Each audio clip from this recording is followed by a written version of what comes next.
మెరిసేదంతా బంగారం కాదంటారు. ఇప్పుడు ఆ 'సూర్యాబాయ్' అనేటటువంటి అతనికి సంబంధించి అతను గోల్డ్ మెన్ కాదు, రోల్డ్ గోల్డ్ మెన్ అని బయటపడింది. హైదరాబాద్ పాత బస్తీ నివాసి సూర్యాబాయ్ అలియాస్ పల్లప్ సురేష్ కుమార్ 3 కిలోల బంగారు ఆభరణాలతో మెరిసిపోతుంటాడు. టీవీ సీరియళ్లు, సినిమాల్లో కూడా నటిస్తుంటాడు. యూట్యూబర్లకు ఇంటర్వ్యూలు ఇస్తుంటాడు. సేవా కార్యక్రమాలు నడుస్తూ సోషల్ మీడియాలో పోస్టులు పెడుతుంటాడు.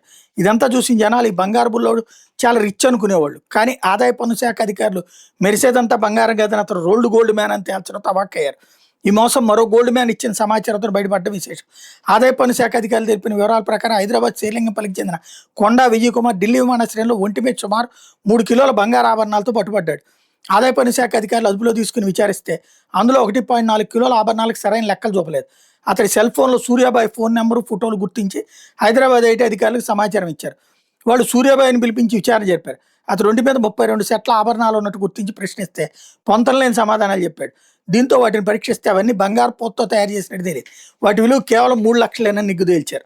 అతనితో పాటు అతని కుటుంబ సభ్యుల పేరు మీద కూడా ఎటువంటి స్థిరాస్తులు లేవని గుర్తించారు.